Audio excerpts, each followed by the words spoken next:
সংবাদে আপনাকে স্বাগতম। শুরুতেই সংবাদ শিরোনাম, এরপর বিস্তারিত। ইউক্রেনকে ধ্বংস করতে উত্তর কোরিয়ার 120টি ব্যালিস্টিক মিসাইল মোতায়েন করছে রাশিয়া। দুই কারণে ইরানের সঙ্গে আলোচনায় বারবার ব্যর্থ যুক্তরাষ্ট্র, জানালেন ভ্যান্স। হুতিদের হামলায় ইয়েমেনে 30 সেনা নিহত।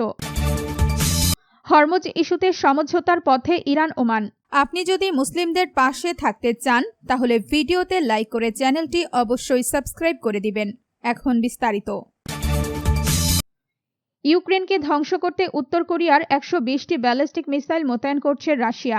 ইউক্রেনের সামরিক গোয়েন্দা সংস্থার এক কর্মকর্তার বরাত দিয়ে জানা গেছে, ইউক্রেনে হামলার জন্য পশ্চিম রাশিয়ায় দক্ষিণ কোরিয়ার একটি মিসাইল ইউনিট মোতায়েন শুরু হয়েছে। এই ইউনিটে 120টি ব্যালিস্টিক মিসাইল এবং 6টি লঞ্চার থাকতে পারে। ইউক্রেনে উচ্চমানের বিমান প্রতিরক্ষা ব্যবস্থা, এয়ার ডিফেন্স তীব্র সংকট রয়েছে, আর এই সুযোগটি কাজে লাগাতে রাশিয়া বেশি বেশি ব্যালিস্টিক মিসাইল ব্যবহার করছে, যা ধ্বংস করা তুলনামূলকভাবে কঠিন। 2023 সালের শেষ দিক থেকে রাশিয়া ইউক্রেনে উত্তর কোরিয়ার বেশ কয়েকটি ব্যালিস্টিক মিসাইল নিক্ষেপ করেছে। তবে উত্তর কোরিয়ার মিসাইল বাহিনীর এই মোতায়েন মস্কো এবং পিয়ংইয়ং এর মধ্যকার চলমান বিস্তৃত সামরিক সহযোগিতারই নতুন এক ধাপ বলে মনে করা হচ্ছে।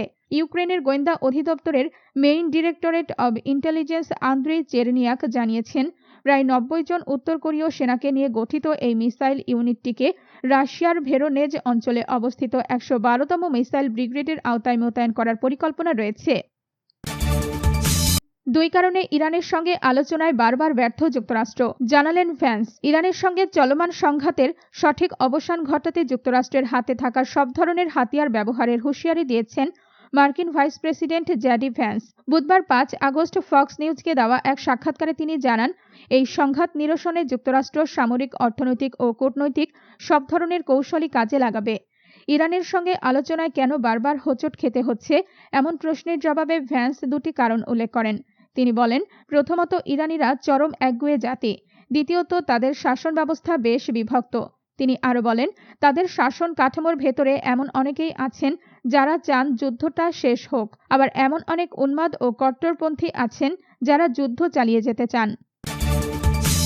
হুতিদের হামলায় ইয়েমেনে 30 সেনা নিহত। ইয়েমেনের মধ্য অঞ্চল ও পূর্বাঞ্চলে ইরান সমর্থিত হুতি বিদ্রোহীদের পৃথক হামলায় দেশটির সরকারি বাহিনীর অন্তত 30 সেনা নিহত হয়েছেন। এই হামলায় আহত হয়েছেন আরও অর্ধশতাধিক। বৃহস্পতিবার ইয়েমেনের সরকারি কর্মকর্তাদের বরাত দিয়ে মার্কিন বার্তা সংস্থা এপির এক প্রতিবেদনে এই তথ্য জানানো হয়েছে।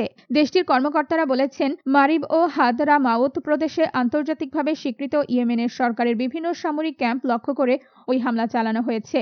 সংবাদ মাধ্যমের সঙ্গে কথা বলার অনুমতি না থাকায় নাম প্রকাশ না করার শর্তে ওই তথ্য নিশ্চিত করেছেন তারা।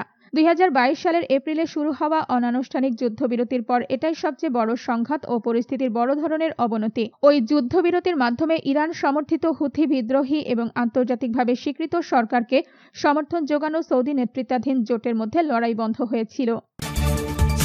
হরমুজ ইস্যুতে সমঝোতার পথে ইরান ওমান। হরমুজ প্রণালী দিয়ে জাহাজে চলাচলের জন্য একটি নির্দিষ্ট রুট নির্ধারণে সম্মত হয়েছে ইরান ও ওমান।